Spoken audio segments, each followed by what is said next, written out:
श्रावण के महीने की पंचमी कौन सी तिथि? पंचमी। चाहे वो शुक्ल पक्ष की हो चाहे वो कृष्ण पक्ष की। शिव महापुराण की कथा कहती है आपको सुखानुभव हो जाए। जिंदगी में कभी संपदा कम नहीं हो सकती, संपदा बढ़ती चली जाती है। संपदा घट नहीं सकती, बढ़ेगी और घटेगी, कष्ट नहीं आ सकता, रोग बीमारी तकलीफ नहीं आ सकती।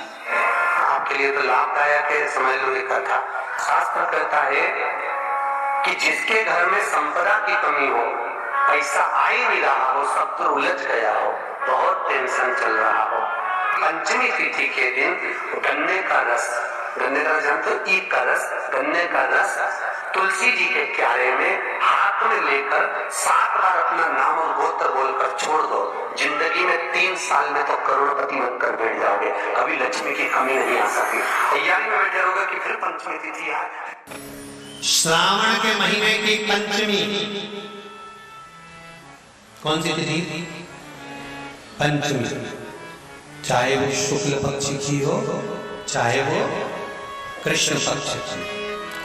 श्रावण महीने की पंचमी के दिन शंकर भगवान पर जिस परिवार के व्यक्ति का कांवड़ जल हमने बताया है आपको, जरूरी नहीं है कि डंडा बांधकर 2 कांवड़ के जल के लोटे लेकर जाओ, आप अपने हाथ में भी 2 पात्र लेकर जा सकते हैं।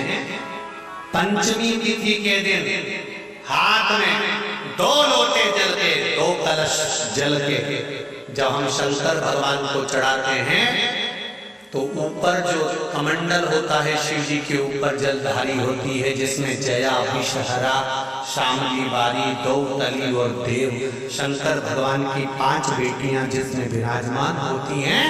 जब हम जल समर्पित करते हैं, हमारे पीढ़ी में, परिवार में अगर कोई अधोगति में मर गया होता है, कुंवारी अवस्था में चले गया होता है, गर्भ में मर गया होता है, गर्भ के बाहर निकलकर भी अगर कुंवारी अवस्था में चले गया होता है, तो श्रावण महीने की दोनों पंचमी पर परिवार का अगर कोई एक व्यक्ति भी जल चढ़ा देता है शंकर भगवान पर, तो सर्प की योनि में नहीं पड़ता, जीव मुक्त हो जाता, प्रेत योनि में सर्प की योनि से मुक्त हो जाता।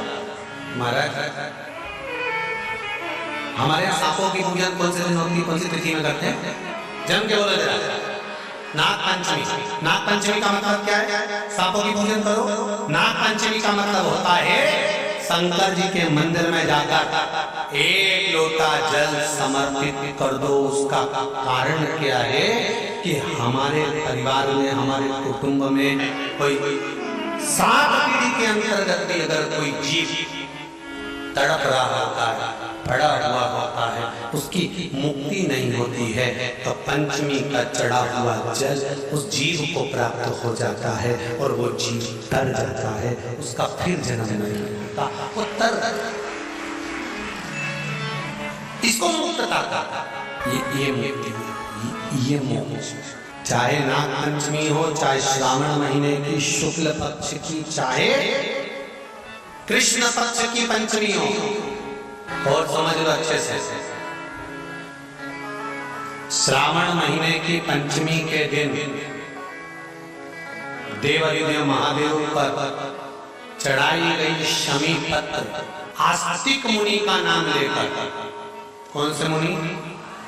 आस्तिक मुनि का नाम लेकर शमी पत्र को वापस उठाकर उसको अपने दरवाजे की चौखट पर कहीं पर भी या द्वार पर कहीं पर भी एक ओर रख देने पर घर के अंदर, बगीचे के अंदर सर्प प्रवेश नहीं करता। ध्यान रखिए, सर्प प्रवेश नहीं करेगा। शमी पत्र समर्पित करने पर उस शमी पत्र को आस्तिक मुनि का स्मरण करने, कौन से मुनि है? आस्तिक मुनि का स्मरण करने पर भीतर घर के अंदर बगीचे में सर्प भी प्रवेश नहीं। उस शमी पत्र में जया, विषहरा, श्यामली वाली, दौतली और देव, ये पांचों कन्याओं का भाव प्रकट हो जाता है और वो कन्याएं हमारे घर के द्वार की रक्षा करती हैं। तुम्हारे घर की बहन बेटी क्या करती हैं? तुम्हारे घर की बहन बेटियां क्या करती हैं? घर में बहन बेटी आती हैं तो बद्दुआ देकर नहीं जाती। घर में कन्याएं रहती हैं, बद्दुआ नहीं देती। घर की बेटियां जब दरवाजा छोड़कर शादी कर वाले दिन, विदाई के दिन अगर जाती भी हैं तो बेटियां हाथ में धान भरकर फेंक कर जाती हैं कि मेरा मायका खूब फले फूले आगे बढ़े। छापे लगाकर चली जाती हैं कि हमने हमारी जीवन की सारी दौलत, जीवन का सारा सुख अपने मायके में दे दिया है। वो बेटियां तो जया,